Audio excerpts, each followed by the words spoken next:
Amen, amen. Nous allons donc commencer cette étude. Et ce sujet d'aujourd'hui, c'est un sujet très très important. Vous savez, parce que beaucoup d'entre nous, beaucoup même des gens, ne savent pas comment étudier la Bible. Et quand tu ne sais pas comment lire la Bible, comment interpréter la Bible, comment étudier la Bible, donc tu vas faire beaucoup d'erreurs.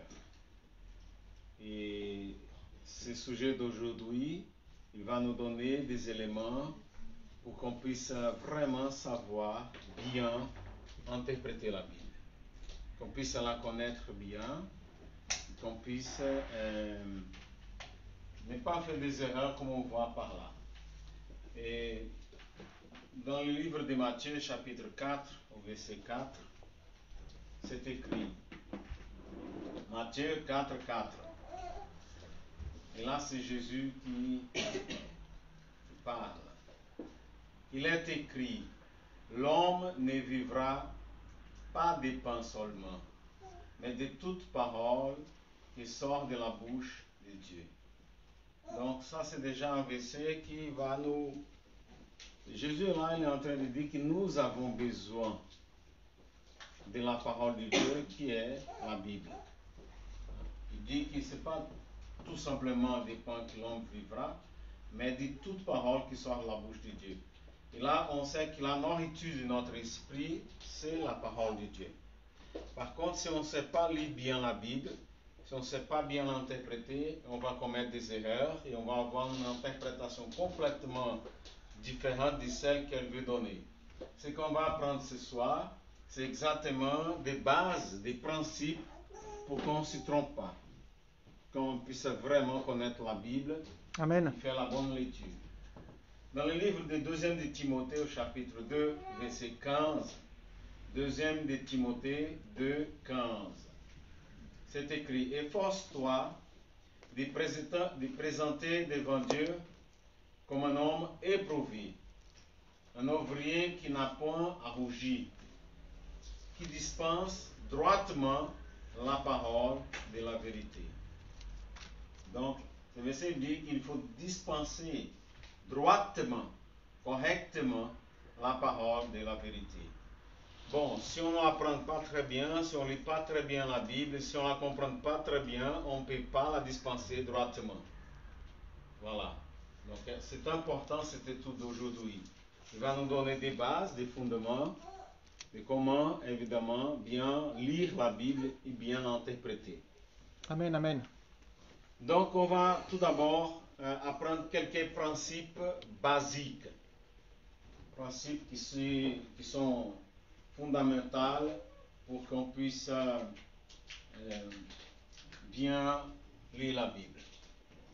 Première chose, ne jamais penser que tu sais tout, que tu connais toute la Bible. Il y a des gens qui disent non, moi j'ai déjà lu la Bible, je ne sais pas combien de fois, je la connais depuis Genèse jusqu'à Apocalypse, j'ai plus besoin de lire la Bible. Non, ça c'est une grande erreur. Alléluia. Amen. Jamais penser comme ça. Et cette règle, ces principes, ils s'appliquent pas tout simplement pour la Bible, mais pour n'importe quelle chose dans notre vie. On ne doit jamais penser qu'on sait tout, qu'on n'a plus besoin de rien connaître, que voilà, on est une source de connaissances, etc., etc. Ça, c'est manque d'humilité. Et un des principes les chrétiens doivent avoir, c'est l'humilité. Être Amen, humble. amen, amen, amen. Humble. C'est pour ça que j'ai mis ici en gagnant, c'est celui qui a l'humilité. Alléluia. Amen, amen. Donc, ça, c'est une chose à se développer. L'humilité. L'humilité, ça veut dire on a toujours besoin de connaître plus. On a toujours besoin d'autrui. On a toujours besoin de Dieu. Tout ça, ça dépend de l'humilité. Alléluia. Donc, ne laisse jamais dans ton esprit se former cette idée, je sais tout. Il faut toujours combattre ça. Quelquefois, nous pouvons nous-mêmes croire qu'évidemment, nous savons tout déjà. Vous savez, la Bible dit que tous les matins, la parole de Dieu se renouvelle. Amen, amen. Et ça, c'est vrai. Hein? Hmm. Tu lis la Bible aujourd'hui, tu lis après, tu lis. Mais il y a des moments qui, c'est comme tes yeux vont s'ouvrir pour une chose que tu n'étais pas capable de voir avant.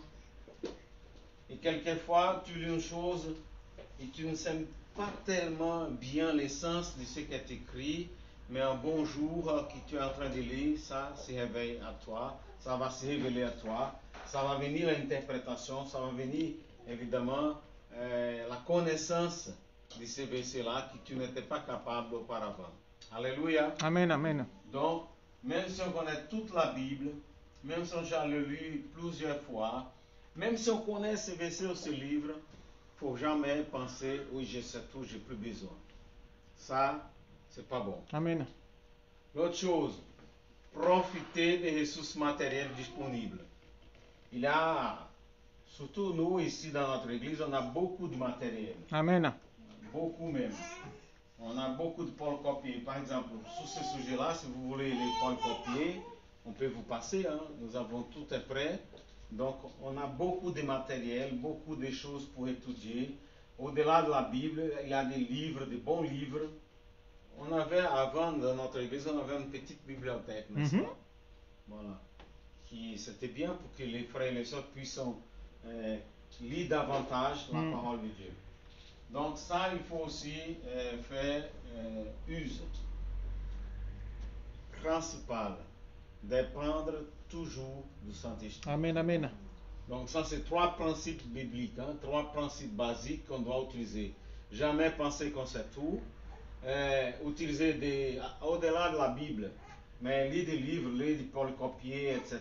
Beaucoup de matériel qu'il y a sur Internet aussi. Mais il faut faire attention quand même.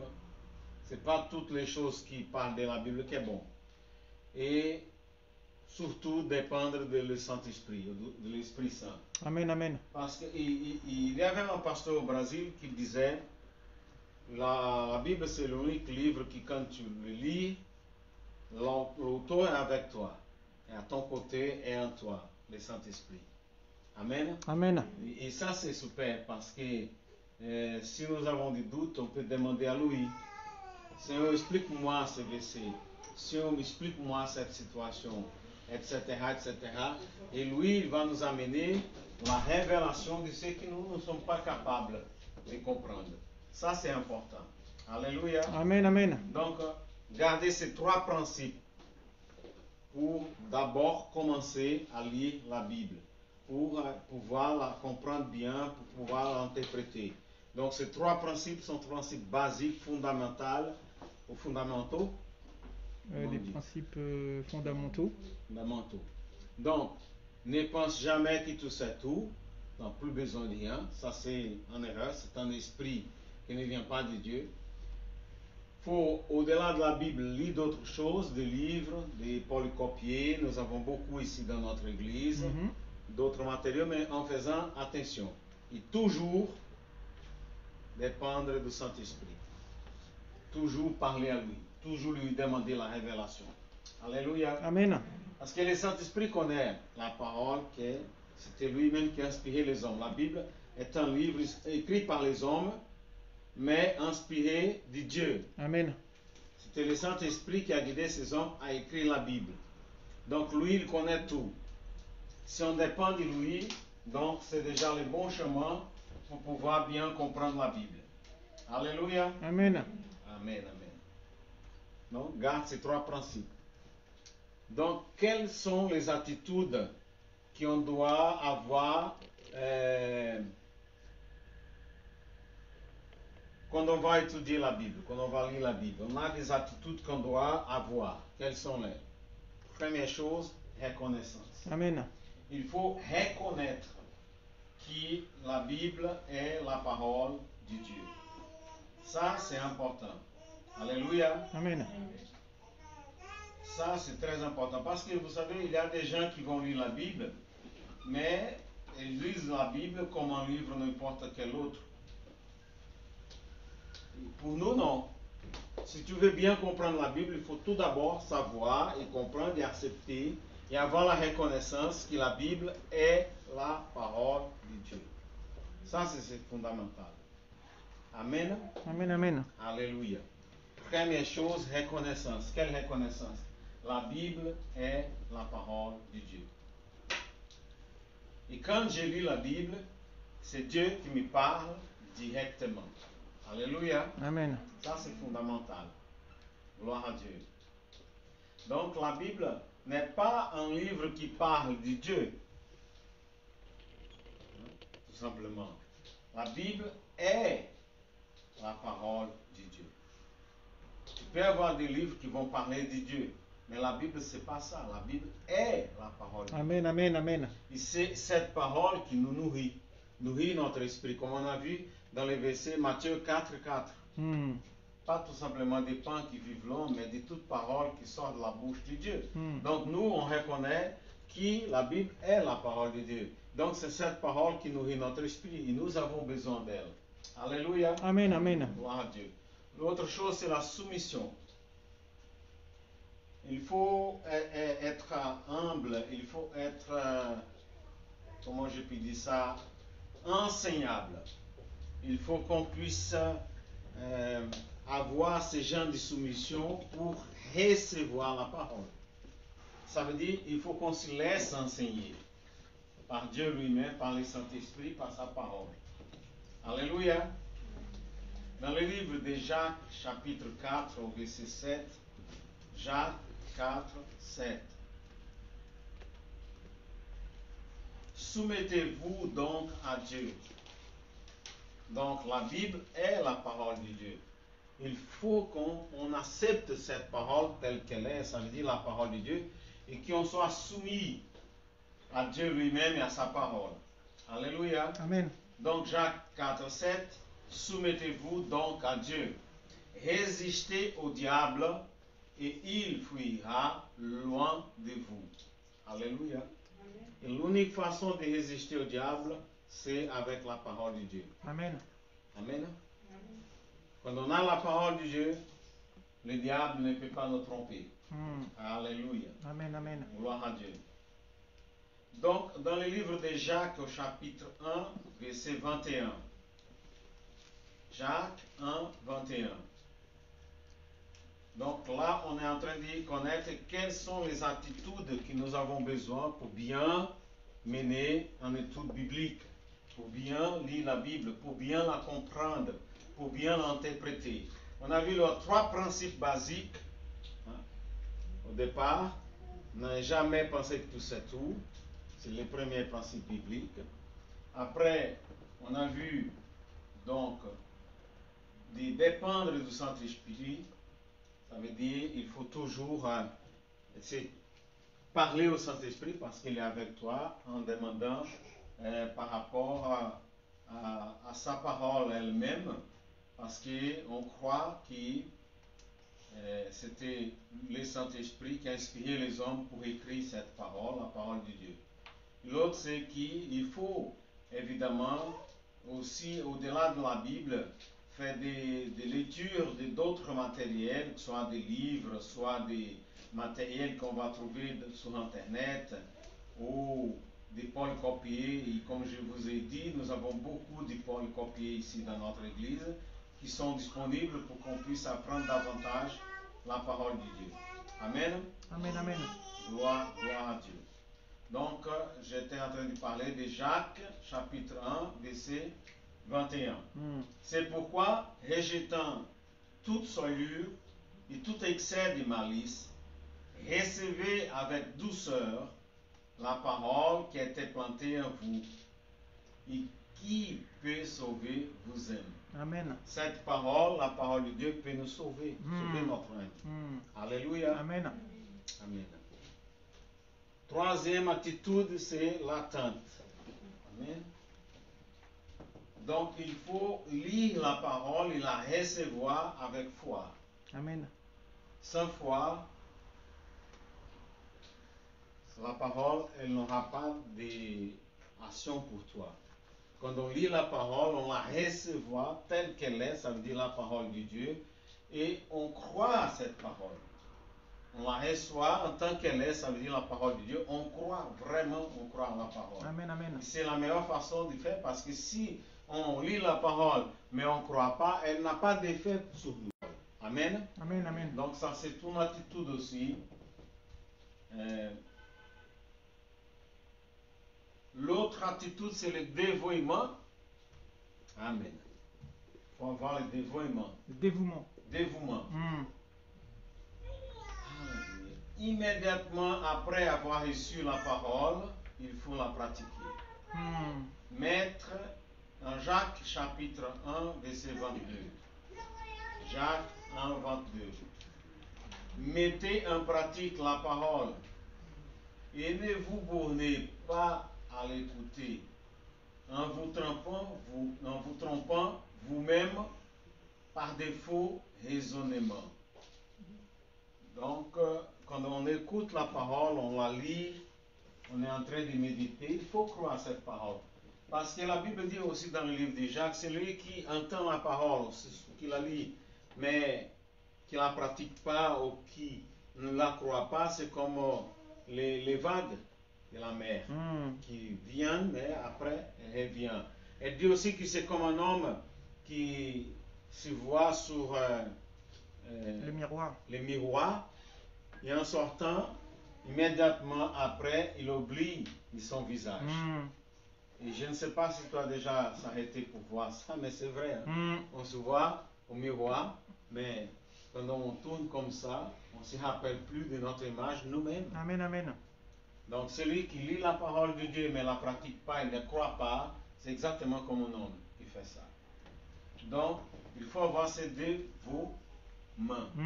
Dévouement, ça veut dire croire à la parole, la pratiquer. Moi, je lis la parole, je la recevoir en tant que parole de Dieu, je crois à cette parole, je la mettre en pratique. Amen. Parce que c'est comme ça qu'elle va marcher. Alléluia. Amen, amen. Là, on va donc maintenant commencer à rentrer parce que le sujet d'aujourd'hui, c'est les 5 règles pour bien lire la Bible. Première règle. Les Écritures sont expliquées par elles-mêmes. Amen. Alléluia. La Bible interprète la Bible elle-même. Nous n'avons pas besoin d'aller ailleurs pour prendre des explications sur la Bible. Elle-même parle d'elle-même. Elle-même s'auto-explique. Amen. Alléluia. Amen. Alléluia. Gloire à Dieu. Timothée 3, 16 et 17. Deuxième de Timothée 3, 16, 17. Livre de deuxième de Timothée, chapitre 3, verset 16 et verset 17. Donc, première règle, c'est de savoir que la Bible, elle va expliquer elle-même. Toute écriture est inspirée de Dieu et utile pour enseigner, pour convaincre, pour corriger, pour instruire dans la justice, afin que l'homme de Dieu soit accompli et propre à toute bonne œuvre. Amen. Amen. Alléluia.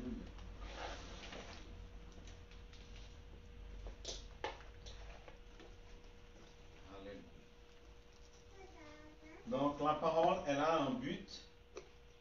Et ce but, c'est principalement que l'homme de Dieu ou la femme de Dieu soit accompli et propre à toute bonne œuvre. Amen. Amen, amen. Il dit que toute écriture est inspirée de Dieu et utile pour enseigner, pour convaincre, pour corriger, pour instruire dans la justice. Alléluia. Jérémie 1, 12. Jérémie 1, 12. Donc, les Écritures sont auto-explicatives. La Bible, elle s'explique elle-même. Jérémie 1, 12.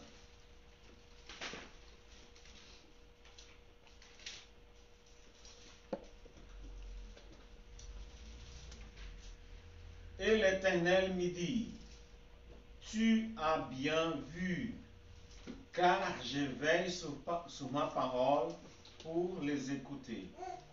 Donc, Dieu veille sur sa parole. Alléluia. Ésaïe 55, 11. Ésaïe 55, 11. Alléluia.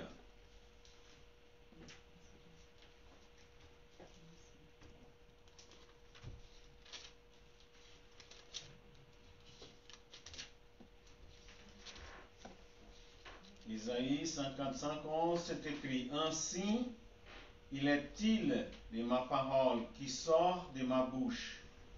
Elle ne retourne point à moi sans effet, sans avoir exécuté ma volonté et accompli mes desseins.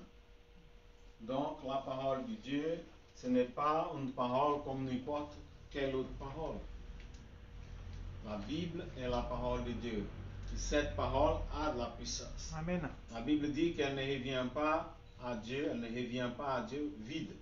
Mais avant fait ce qui plaît à Dieu. Qu'est-ce qui plaît à Dieu? C'est écrit dans la Bible. Il veut qu'on soit bien.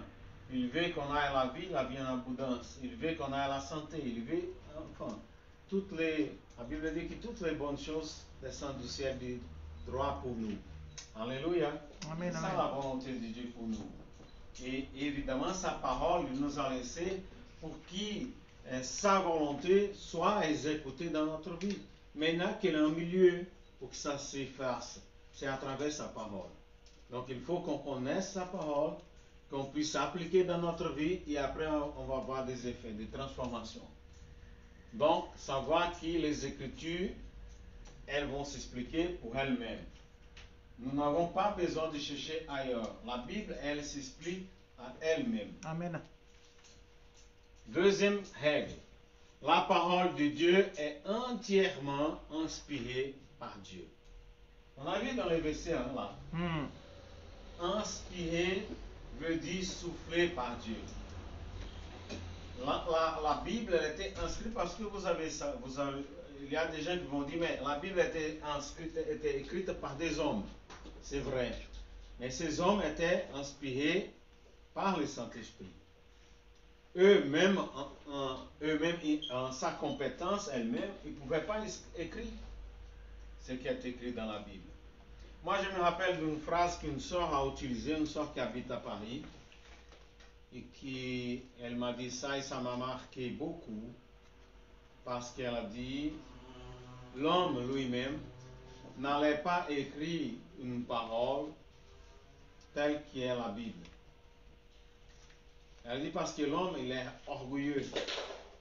L'homme, il veut apparaître. L'homme, il veut faire la propagande de lui-même. Donc, comment l'homme lui-même allait écrire une parole qui l'accuse de péché, ou de son péché. Et ça m'a amené de la révélation, n'est-ce pas vrai? Amen. Comment un homme lui-même allait écrire un livre qui accuse lui-même de son péché? C'était pas possible. Si ce n'était pas la volonté des hommes vraiment d'écrire la Bible, ça veut dire un livre, il allait écrire un livre en disant oui, l'homme est super, l'homme est merveilleux, l'homme est... Mais non, la Bible, elle dit ce que nous avons besoin d'écouter. Et ce n'est pas toujours ce que les hommes vont écouter, et surtout dans les jours d'aujourd'hui. Hein. Amen, amen. Alléluia. Gloire à Dieu. Deuxième de Pierre, chapitre 1, verset 21. La parole de Dieu est entièrement inspirée par Dieu. Il n'y a même pas un verset dans la Bible qui ne soit pas inspiré par Dieu. Deuxième de Pierre, chapitre 1, verset 21. Car ce n'est pas par une volonté d'homme qu'une prophétie a jamais été apportée, mais c'est poussé par le Saint-Esprit que des hommes ont parlé de la part de Dieu. Amen. Amen. Voilà, la Bible, elle était écrite par des hommes, mais des hommes qui ont eu l'inspiration du Saint-Esprit. Chose importante, ça c'est très important, parce qu'il y a beaucoup de monde, beaucoup de gens même, qui font des erreurs, parce qu'ils ne prennent pas les contextes que le verset a été écrit. Il faut toujours prendre les contextes. Amen. Il y a beaucoup de doctrines qui sont faites parce que les gens oublient d'accomplir cette règle. Ça veut dire, quel est le contexte que cette chose a été écrite? Je vais vous donner un exemple dans la pratique. L'église des Gitans, ils ont une église, une grande église. C'est la deuxième église la plus grande des évangéliques en France, c'est l'église Gitan. Peut-être, ils sont la plus grande église évangélique de la France, peut-être. Voilà. Mais l'église évangélique Gitan ne croit pas, il ne permet pas que la femme prêche dans son église. Là-bas, au moins jusqu'au moment que je connaissais, je ne sais pas si ça a changé, la femme ne peut pas prêcher dans une église gitane. Complètement interdit.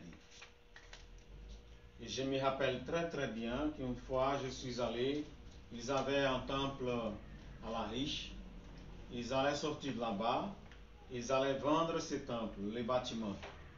Je suis allé là-bas pour voir si c'était possible à nous, l'église, parole de Dieu, d'acheter les bâtiments.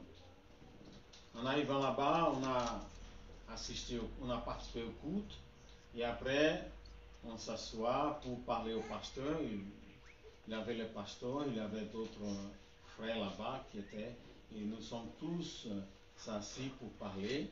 Et avant qu'on parle quelque chose, le pasteur m'a demandé, dans votre église, les femmes prêchent? J'ai dit oui.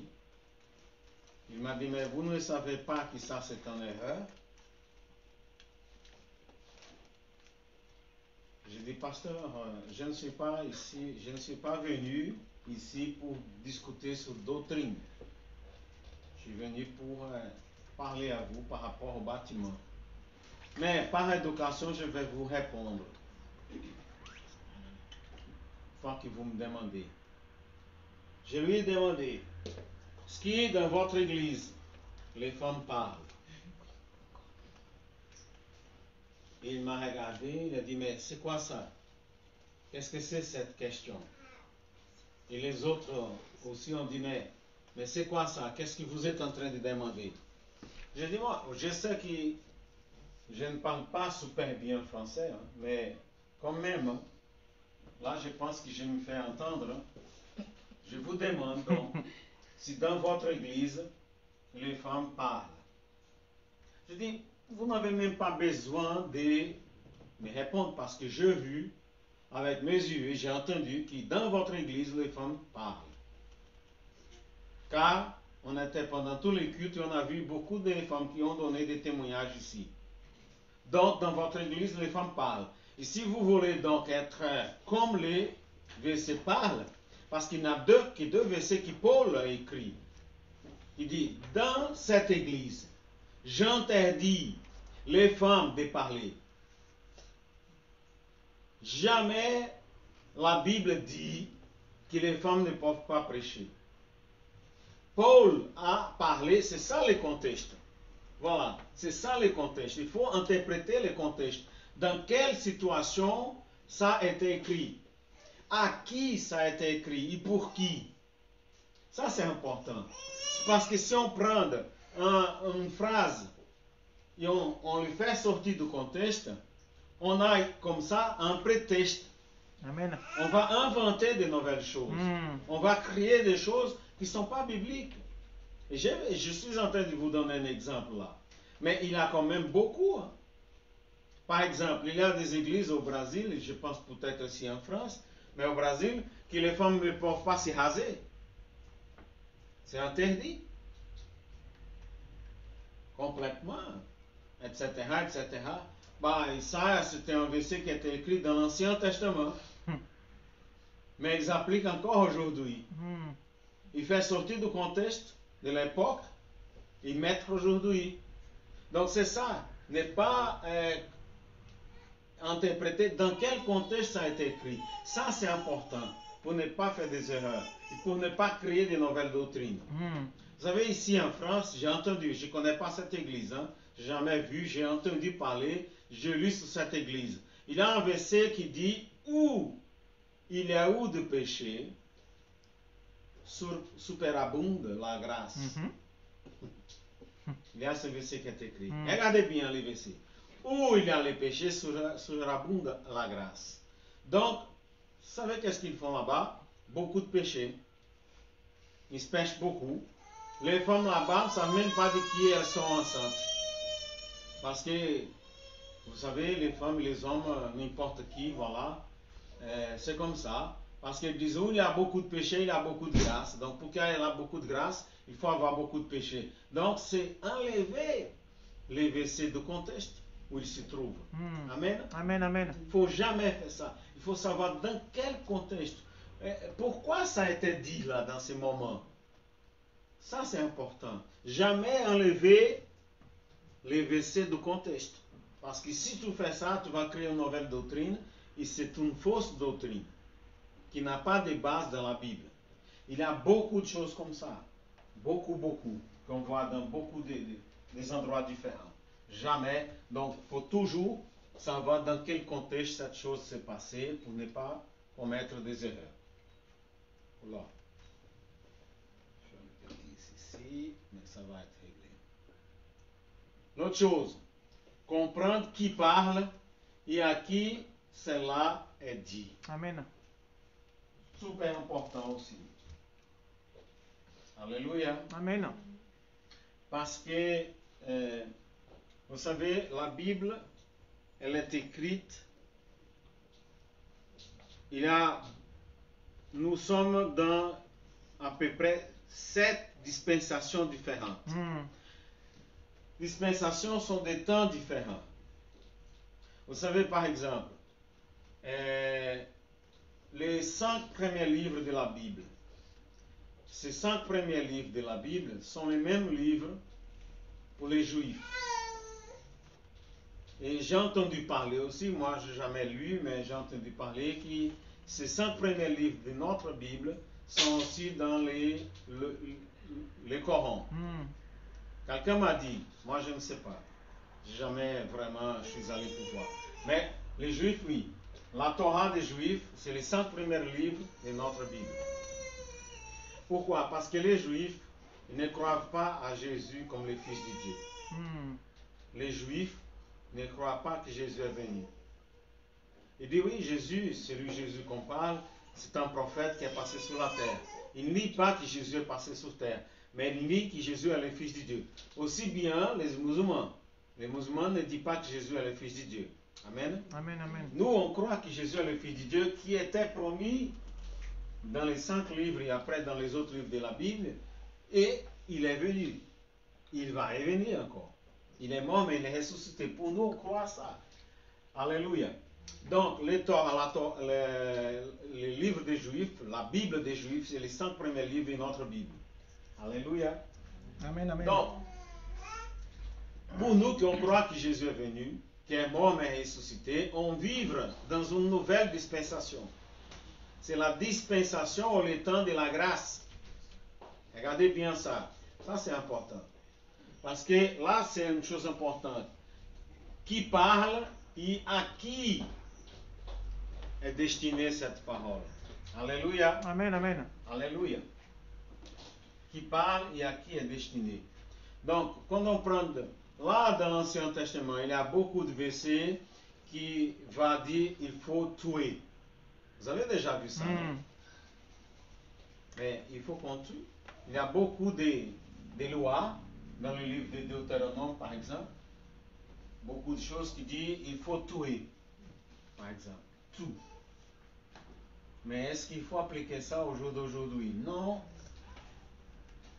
Ces versets, ces livres et ces choses, c'était fait dans un contexte, dans une époque qui n'est plus la nôtre aujourd'hui. Aujourd'hui, on va écouter ce que Jésus a parlé. Jésus est venu pour nous révéler Dieu lui-même et révéler sa volonté. Donc, toutes choses qui sont dans l'Ancien Testament et qui sont en contradiction, entre guillemets, avec le Nouveau Testament, on ne les prend pas. On ne l'applique pas. Amen. Est-ce qu'il y a dans le Nouveau Testament un verset, ou même un passage où Jésus dit il faut tuer? Non. Non. Au contraire. Alléluia. Amen, amen. Voilà. Ça, donc, c'est important. Comprendre qui parle et à qui est destiné ces versets. Parce qu'il y a des passages dans la Bible, surtout dans l'Ancien Testament, qui étaient écrits pour les Juifs. Nous avons 3 catégories de gens dans la Bible. Les païens. Alléluia. Les païens. Tous les hommes avant Jésus et avant Abraham étaient des païens. Alléluia. Abraham, c'était le premier juif. Le père de la foi, Abraham. Le peuple juif est né en Abraham. Alléluia. Amen. Donc avant Abraham, tous étaient des païens. Donc la parole était écrite par ces gens-là. Ils vivraient dans une autre réalité. Ce n'est pas la réalité d'aujourd'hui. Après, il est né le peuple de Dieu, le peuple juif, qui Dieu a fait en alliance avec ce peuple. Donc il y a des choses qui sont écrites pour les Juifs. Amen. Alléluia. Amen. Et avec la venue de Jésus, il y a les convertis. Alléluia. Amen, amen. Amen. Amen. Les convertis qui peuvent être des païens ou des Juifs. Parce qu'il y a des Juifs qui sont convertis. Amen, amen. Amen, amen. Amen. Moi, je me rappelle qu'on avait une église on avait ouvert une église à Orléans. Et il y avait un Brésilien qui venait à notre culte le dimanche dans l'après-midi là-bas. Et elle était ensemble avec un jeune garçon français. Et lui, il était juif. Il était un juif, un vrai juif qui allait à la synagogue. Il allait à la synagogue. Bon, mais il laissait elle à notre église et après il partait pour aller dans son synagogue, je ne sais pas où. Enfin. Mais le temps passe, il n'est jamais resté là-bas à l'église. Mais un jour, il est arrivé un peu plus tôt. Il est resté un tout petit peu. Et après, un peu plus. Jusqu'au jour où il a donné sa vie à Jésus. Amen, amen. Amen. Oh là là, ça c'était beau. Hein? Mm. Voir ce jeune garçon en train de pleurer et donner sa vie à Jésus. Un juif pratiquant. C'était vraiment magnifique. Amen, amen. Et jusqu'aujourd'hui, il est chrétien. Hein? Il est pratiquant. Amen. Ça c'était super. Gloire à Dieu. Donc, et il y a donc les paroles qui sont écrites pour nous, les nés de nouveau. Amen, amen. Alléluia. On n'est pas des païens, on n'est pas des juifs, on est né de nouveau Amen, en amen. Christ Jésus. Donc il y a des paroles qui sont écrites pour nous. Il faut considérer ça aussi. Donc ne jamais à qui cette parole est donnée. Parce que ce n'est pas la même chose. Amen, amen. Alléluia, il faut considérer ça. Quel était le temps qui ça a été dispensé? Pour quelle dispensation? Alléluia. Aujourd'hui, nous sommes dans le temps de la grâce. Donc, la Bible dit que le temps d'aujourd'hui, le temps de la grâce, elle va annuler la loi. La Bible dit qu'on ne vivra plus sous la loi. Avant, les hommes étaient sous la loi. Toute la loi. Et puis, la Bible dit que c'était impossible de pratiquer toute la loi. Il y avait des mille, je ne sais pas combien de lois dans cette époque. Beaucoup de lois, donc c'était presque impossible un homme ne pas commettre une faute. Ça, c'est le temps de la loi, un temps ancien, un temps passé.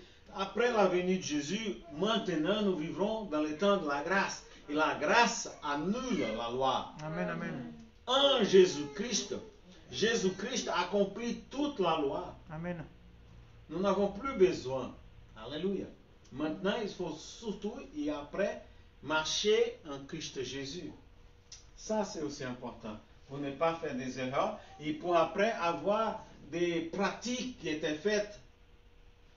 Par exemple, il y a des gens qui ne mangent pas des crevettes. Parce que c'est écrit dans l'Ancien Testament. Il ne faut pas manger les araignées de la mer. Donc la crevette, c'est une araignée de la mer, en disant comme ça. Il y a d'autres, comment on peut dire, d'autres araignées de la mer. Crevettes, Les crabes. les crabes, oui, les crabes aussi. Voilà. Et la Bible dit qu'il ne faut pas manger ça. La Bible dit aussi dans l'Ancien Testament qu'il ne faut pas manger de porc. Est-ce qu'on doit continuer comme ça? Non. Parce que dans le Nouveau Testament, on est dans une nouvelle dispensation, la dispensation de la grâce. Toute la loi a été accomplie en Jésus. Et il y a un verset même qui montre, Paul, il prie, puis il voit un manteau qui descend du ciel. Et dans ce manteau, il avait tous les animaux. Et puis, il s'interroge lui-même, est-ce que je peux manger? Donc, Dieu lui parle. Il dit, il ne faut pas faire de ces choses qui sont sacrées, qui viennent de Dieu, ces nourritures, comme des choses qui ne sont pas bonnes. C'est écrit dans le Nouveau Testament. Donc, comment on peut maintenant justifier une pratique de l'Ancien Testament qui ne s'applique plus aujourd'hui? Mais il y a beaucoup de monde qui font comme ça. Amen. Amen, amen. Donc, attention. Donc, pour comprendre les dispensations, nous avons depuis le commencement 7 dispensations différentes. Pour chaque dispensation différente, voilà, il y a un moment différent qu'il faut interpréter pour ne pas commettre des erreurs. Alléluia. Amen. Gloire à Dieu. Donc, il y a la dispensation de la création, c'est le moment de l'innocence, où l'homme est créé. Ça va juste au moment que Dieu a créé Adam et Ève, jusqu'au moment qu'ils vont pécher. C'est la dispensation, ou le moment de la création, le moment de l'innocence. Il y a le moment de la conscience, le moment de la chute. Avant ils n'avaient pas la conscience de péché, ils n'avaient même pas de péché. Mais au moment qu'ils vont désobéir à Dieu, là, il y a la chute, il y a le moment de la conscience, et ça, c'est la dispensation qu'on appelle la dispensation de la conscience. Puis, il y a la dispensation du gouvernement humain qui va jusqu'au déluge, qui c'est le moment du déluge lui-même. Après, la dispensation de la promesse, la tour de Babel. Après, la dispensation de la loi, qui ça va s'exécuter pendant l'exode. Après, Jésus vient et accomplit la loi comme c'est écrit. Alors, c'est l'ère de l'Église, le moment que l'Église va se former, le moment que Jésus était sur terre. Et après, avec Jésus monte, donc tout était fait. Quand Jésus est mort dans la croix, tout était justifié. Nous n'avons plus besoin de suivre toute la loi de l'Ancien Testament. Jésus a accompli pour nous. Maintenant, nous avons la dispensation de la grâce. Nous vivons pas sous la loi, mais sous la grâce. Amen, amen. Alléluia. Amen. Gloire à Dieu. Alléluia. Mm. Et il va avoir encore une autre dispensation, qui c'est l'événement de l'Église. L'Église va monter. Il y a des gens qui disent que l'Église est déjà montée.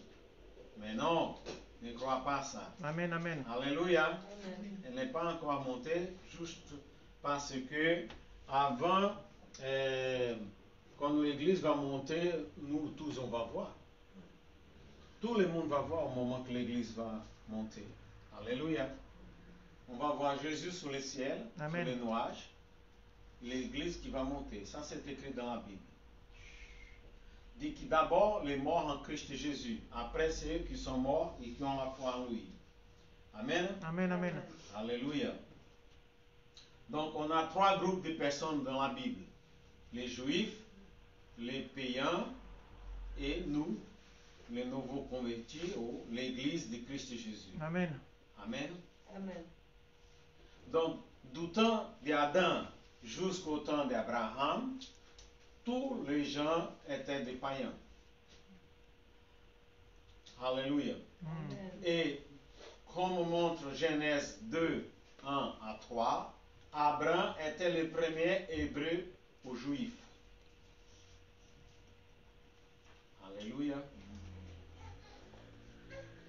Et après la venue de Jésus, donc, là, la nouvelle Église, ou l'Église elle-même, en Christ Jésus, est formée à travers Jésus par la foi en lui. Alléluia. Amen, amen. En lisant par exemple Marc 10, 17, 27, on va lire ces versets-là. Marc 10, 17, 27.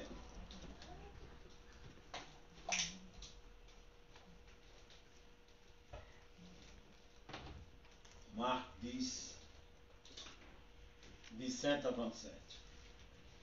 On va mettre en pratique ces principes qu'on a pris. Alléluia. Marc 10, 17, 27. Du verset 17 jusqu'au verset 27. Comme il s'y mettait en chemin, un homme accourut et s'y mit à genoux devant lui pour lui demander: Bon maître, que dois-je faire pour hériter la vie éternelle? Jésus lui dit: Pourquoi me dis-tu bon? Personne n'est bon sinon Dieu seul. Alléluia. Amen.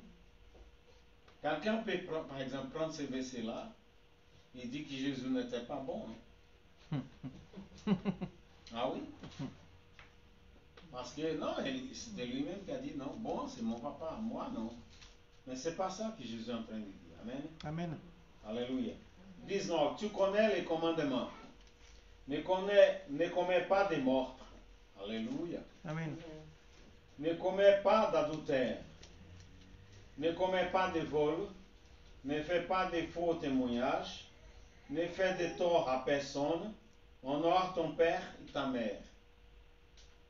Il lui répondit: Maître, j'ai observé tout cela depuis mon plus jeune âge.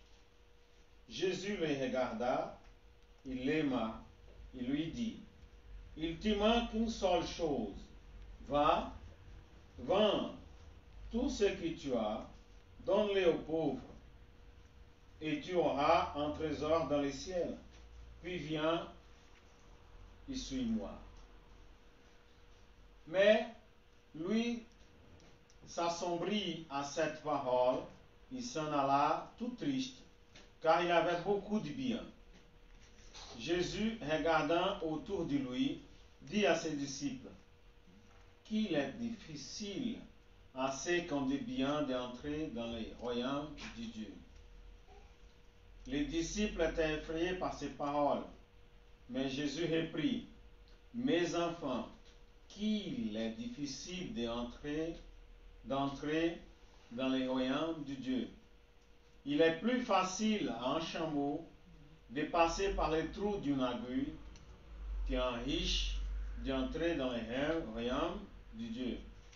Les disciples, plus ébahis encore, se disaient les uns aux autres: Alors, qui peut être sauvé?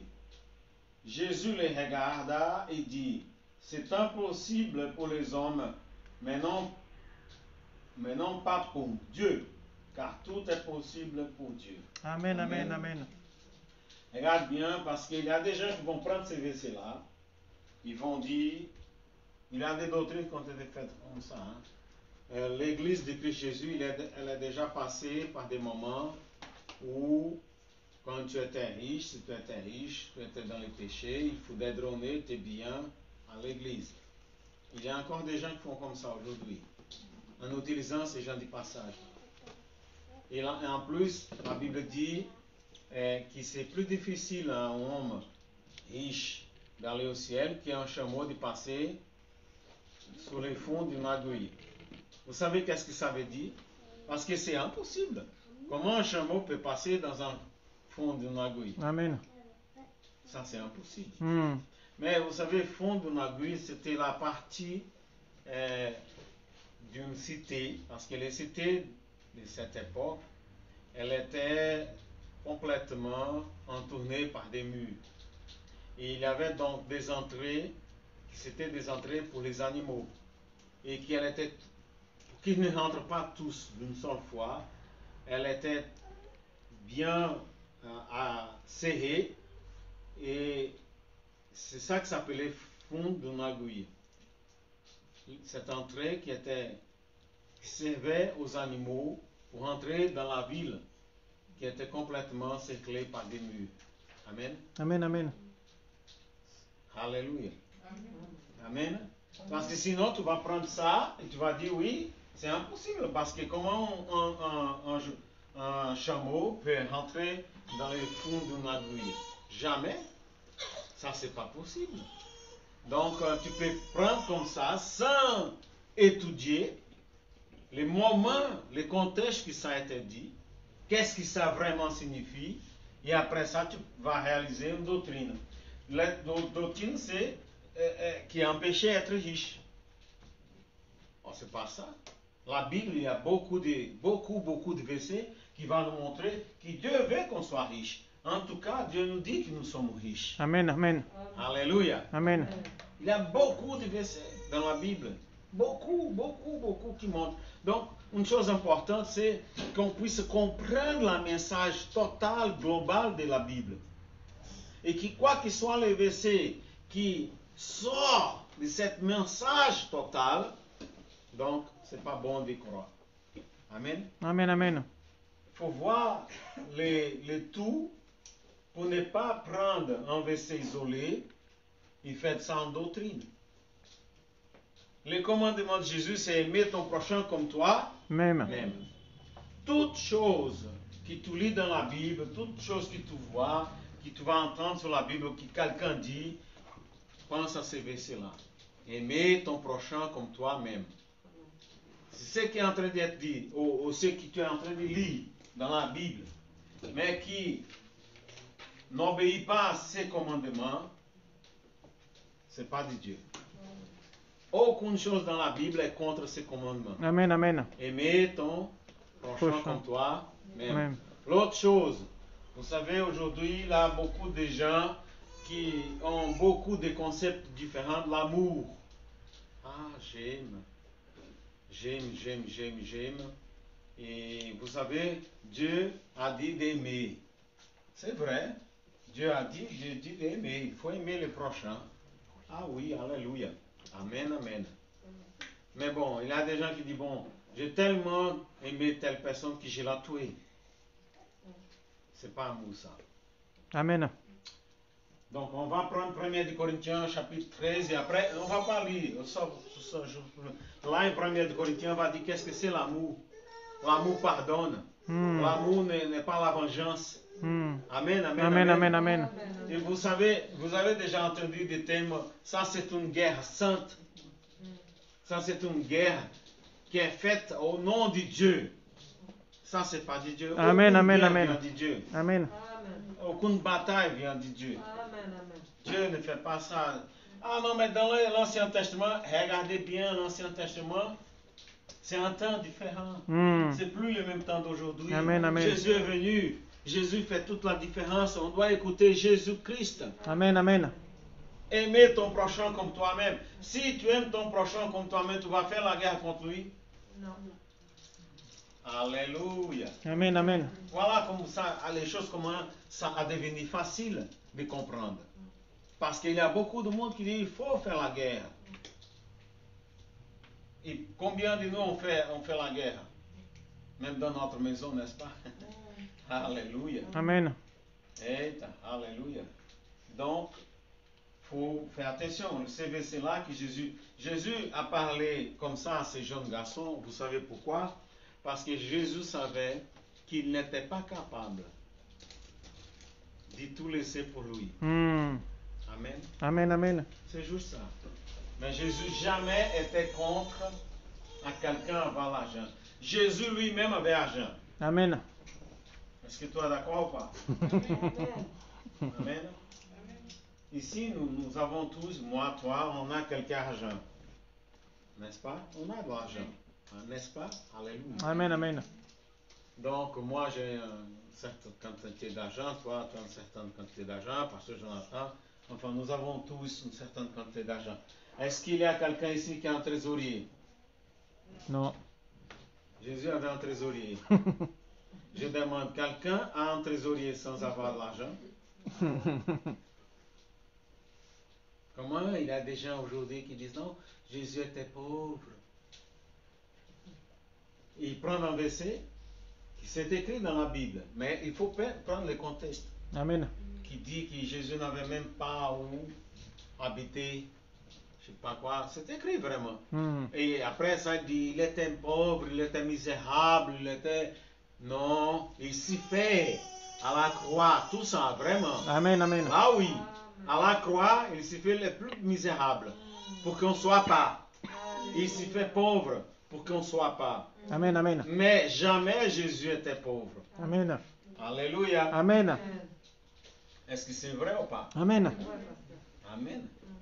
Vous savez, un homme qui était capable de multiplier les pains et les poissons. Un homme qui était capable, vous savez, moi j'aime bien. Le premier miracle de Jésus, c'était la transformation de l'eau en vin. Hmm. Ici en France, il y a combien des hommes très riches même, avec du vin. Hmm. Et moi, je peux dire, je n'ai pas bu les vins de l'époque de Jésus, mais je suis certain qu'il était meilleur que tout ce qui est fait. Amen, amen, amen. Hein? Parce que la Bible dit que quand les gens ont bu ces gens du vin-là, ils ont dit, mais vous avez laissé les meilleurs vins pour la fin, Hmm. parce que c'était le contraire. Les meilleurs vins, c'était le commencement de la fête. Hmm. Et là, quand ils ont bu, ils ont dit, mais les meilleurs vins, Hmm. voilà, Jésus a transformé l'eau en vin, et c'était un vin d'excellente qualité. Amen. Est-ce que ça suffisait pour qu'il soit très riche? Oui. Alléluia. Hmm. Évidemment qu'il ne vivait pas en train de faire ça. Hein? Mais c'est pour vous dire, Jésus n'était jamais pauvre. Amen, Il amen. avait même un trésorier. Hmm. Et en plus, la Bible dit que ces trésoriers volaient. Hmm. Même comme ça, rien manquait à Jésus. Alléluia. Amen, amen. Donc, il faut examiner tout. Il ne faut pas prendre quelque chose isolé. C'était une sorte de notre église aussi. Elle est née dans notre église parce qu'avant elle était musulmane. Elle était convertie chez nous. Elle a même fait l'école biblique chez Hmm. nous. Hmm. Elle a appris beaucoup de choses. Elle a beaucoup évolué, mais elle n'était pas ici. C'est une église qu'on avait à Alençon. Et elle était vraiment quelqu'un qui travaillait beaucoup pour l'église. Elle organisait l'église là-bas. Hmm. Elle était très contente. Oh là là, il avait un son sur sa vie. Je me rappelle même le jour que je l'ai baptisé avec beaucoup d'onction. C'était dans les flots Vichy-Léchère. Il avait une onction ce moment-là, une onction immense. Et bon, le temps passe, et un jour elle a laissé notre église. Et pourquoi elle a laissé? Parce que dans sa ville là-bas, est arrivé des voisins à elle qui disaient qu'elle était des évangéliques. Et elle commençait à échanger beaucoup. Et les messieurs là-bas, la madame, je ne sais pas qui, ont convaincu à elle que la Bible montrait qu'il était interdit aux femmes de prêcher dans l'église et enseigner. Elle a mis ça dans sa tête Hmm. et elle a dit, ils sont les gens de l'hérésie avec nous. Hmm. C'est pour ça qu'elle nous a quitté notre église. Pourquoi? Parce que quelqu'un a pris un verset isolé, comme je vous ai expliqué tout à l'heure, où Paul dit dans cette église, j'ai entendu les femmes dire parler. Parler. Il dit parler. Évidemment, si tu ne parles pas, tu ne prêches pas. Amen. Mais il n'a pas parlé prêcher, parler. Pourquoi il a dit ça? Parce que, vous savez, dans cette époque, les femmes, même dans l'église, parce qu'ils étaient tous des juifs, la majorité, ou sinon des païens. Donc si c'était des païens, ils n'avaient pas l'habitude de venir à l'église. Si c'était des juifs, ils avaient l'habitude d'aller à l'église. Et là, donc, quelle était l'habitude? Les femmes restaient derrière, les hommes devant. Imaginez donc vous, les femmes maintenant, et la parole de Dieu, elle libère. La parole de Dieu ne fait pas de discrimination, elle libère vraiment. Donc maintenant, ces femmes qui étaient opprimées, oppressées, elles commencent à voir la liberté, même de parler dans l'église. Et elles parlaient tous en même temps pendant les cultes. Imaginez. Donc Paul, entendu, disait que maintenant les femmes parlaient beaucoup dans cette église. Et c'est là où il dit, j'ai interdit aux femmes de cette église de parler. Si elles veulent comprendre quelque chose, apprendre quelque chose, qu'elles demandent à son mari à la maison. Amen, amen. Il a dit ça pour éviter le trop de bruit qu'il y avait dans l'église, personne ne pouvait comprendre. Alléluia. Amen, amen, amen. Imaginez donc vous, dans une église, 50, 100 femmes qui parlent en même temps. Les femmes parlent beaucoup, hein? Beaucoup plus que les hommes. Ça, c'est normal, c'est comme ça. Alléluia. Amen, amen. Donc c'est pour ça qu'il faut faire attention avec ces choses que vous êtes en train de voir là. J'ai donné quelques exemples. Donc 5 questions à s'y faire, toujours quand on est en train de lire la Bible. Première, qui est ce qui parle? Vous savez, il y a des versets dans la Bible qui c'est les malins qui parlent. Oh, vous ne connaissez pas. D'accord. Donc il y a des versets dans la Bible, c'est les malins en train de parler. Quand il dit à Jésus, jette-toi, il dit, fais cette pierre devenir pain. C'était lui qui parle, n'est-ce pas? Donc tu prends un verset comme ça, et tu fais une doctrine, de malin. Donc ça c'est important, savoir qui parle. Est-ce que c'est Jésus? Alléluia. Amen. Est-ce que c'est un roi qui était dans le péché? Dans l'Ancien Testament, parce que ça existe. Alléluia. Amen, amen. Ça c'est important. À qui parle ces versets? Est-ce que c'est aux païens? Est-ce que c'est aux juifs? Ou est-ce que c'est à nous, l'Église de Dieu? Ça c'est important aussi. De se demander toujours. L'autre chose, pendant quelle ère cette parole fut-elle prononcée? Ça veut dire dans quelle dispensation? Alléluia. Amen. Ça c'est important. Parce que si c'était dans une dispensation qui s'est passé beaucoup de temps avant, ça ne s'applique pas les jours d'aujourd'hui. Ça c'est important. Quel est le contexte? Le contexte qui la parole elle est faite. Comme par exemple, j'ai donné l'exemple ici. Jésus a parlé de ce jeune garçon dans un contexte. Si j'enlève ça, je fais faire une doctrine. Quelle est la doctrine? D'abord, je vais dire que les riches ne sont pas sauvés. Parce qu'un chameau ne peut pas passer dans le fond d'un aiguille. Donc, les riches, pas sauvés. Donc avoir des richesses, c'est un péché. La Bible ne dit pas ça. Quand on examine tous les versets, même dans l'Ancien Testament et dans les Nouveaux, la Bible ne dit pas qu'on doit être pauvre. Jamais, jamais, jamais. Amen. Amen. Depuis l'Ancien Testament jusqu'au Nouveau Testament, la Bible dit que nous ne sommes pas pauvres. Amen. Et qu'on ne doit pas être pauvre.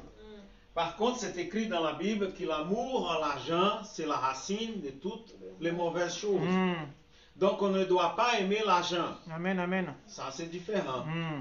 Mais n'a aucun mal en avoir l'argent. Amen, amen. L'argent n'a pas un esprit en lui-même. Mais si tu aimes l'argent, là, il y a un esprit. Là, Amen. c'est ton esprit. Et cet esprit n'est pas de Dieu. Parce que la Bible dit qu'il ne faut pas aimer l'argent. Amen, amen. Alléluia. Amen. Comme les gens du monde qui aiment l'argent. Gloire à Dieu. Alléluia. Amen. Mais il faut quand même être sage par rapport à l'argent. Il ne faut pas dire, j'aime pas l'argent, je prends de l'argent, je gaspille, je donne tout. C'est pas ça que la Bible dit non plus. Amen, amen. Alléluia. Amen. Gloire à Dieu. Alléluia. Y a-t-il d'autres enseignements dans la Bible traitant les mêmes sujets? Jamais la Bible, si tu prends qu'un verset isolé, la Bible parle une chose, mais il n'y a pas d'autre qui parle la même chose, ou qui va donner un support à ces versets, ça veut dire que c'est un verset isolé, donc ne lui fais pas de doctrine comme ça. Amen. Amen. Par exemple, il y a des églises qui vont dire que notre Dieu n'est pas un Dieu trine. Nous, on croit à la Trinité de Dieu. Dieu Père, Dieu Fils et le Saint-Esprit. Amen. 3 en 1. On croit à ça, nous Amen. les chrétiens. Mais il y a des églises qui disent qu'ils sont chrétiens, que Dieu n'est pas trine. Ils disent qu'ils sont chrétiens, mais disons. Et pourquoi ils disent ça? Parce que ils disent que dans la Bible, il n'y a pas la parole Trinité. Et ça, c'est vrai.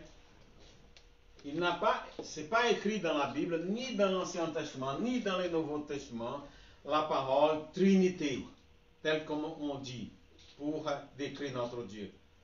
N'a pas. Par contre, si tu prends la Bible et tu lis, tu vas voir, non, je ne sais même pas combien de fois écrit dans la Bible, Dieu Père, Dieu Fils, Dieu le Saint-Esprit. Amen. Amen. Beaucoup de versets montrant que notre Dieu, c'est un Dieu trine. Père, Fils et Saint-Esprit. Amen. Amen. Alléluia. Amen. Amen. Amen. C'est pour ça qu'on peut dire que notre Dieu est un Dieu trine, qu'il est une trinité. Alléluia. Amen. Donc, je ne vais pas utiliser beaucoup de versets pour vous montrer que la Bible, évidemment, n'est pas contraire que nous ayons des richesses, que nous ayons des biens, mais il y a beaucoup. Amen. Amen. Amen. Vous savez, il y a plus de versets dans la Bible qui parlent par rapport à la richesse ou avoir des biens dans la Bible que même sur l'amour. C'est incroyable, mais c'est comme ça. Alléluia. Amen. Donc, toujours, en train de lire la Bible, qui est qui parle? C'est qui parle? Ah, c'est Jésus, c'est un prophète, c'est un roi déçu, c'est Satan. Il faut voir. Alléluia. Amen. Par à qui? Au peuple qui était déchu, les païens, au peuple juif, au peuple de Dieu, ça veut dire les chrétiens, Amen. son église. À qui ce verset est en train de parler? Parce que ça va donner une différence énorme. Cette parole, elle était écrite, prononcée en quelle époque? Parce que, comme je vous ai dit, l'Ancien Testament, c'est dans l'Ancien Testament.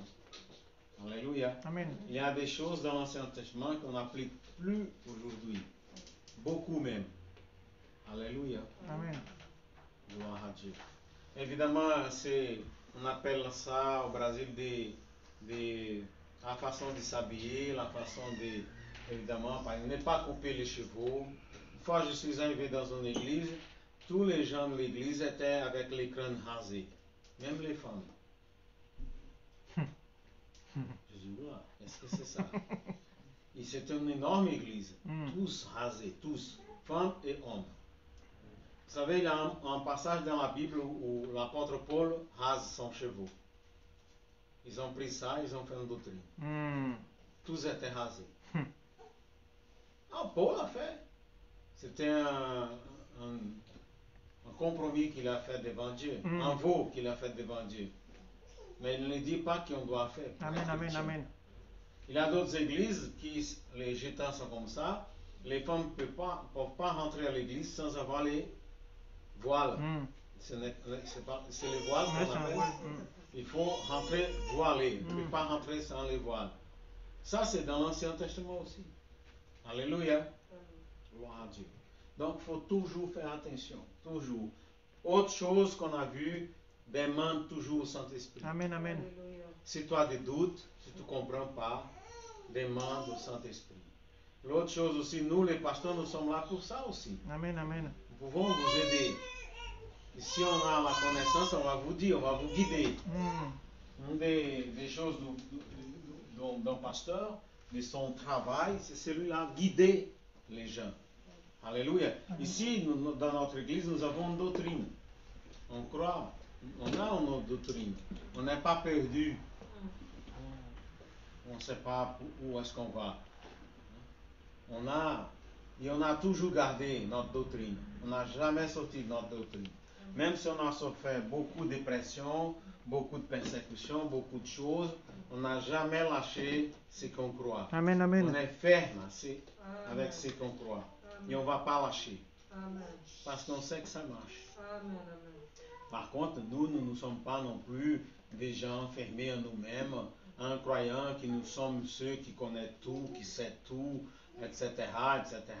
Ça, c'est l'orgueil. Ça, c'est pas l'humilité. On doit être humble. Et la parole appartient à Dieu et au Saint-Esprit. Et il peut donner la révélation à n'importe qui. À celui qui cherche trouvera. Donc, n'importe qui, s'il cherche à avoir la révélation de la parole, à partir du Saint-Esprit, il aura cette révélation. Amen, amen. Alléluia. Amen. Ce n'est pas tout simplement ceux qui seront ici dans notre église. Il peut être dans une autre église ou même pas dans une église et avoir la révélation que le Saint-Esprit lui a donnée. Amen. Amen. Gloire à Dieu. Pour aujourd'hui, c'est ça. Amen. Amen.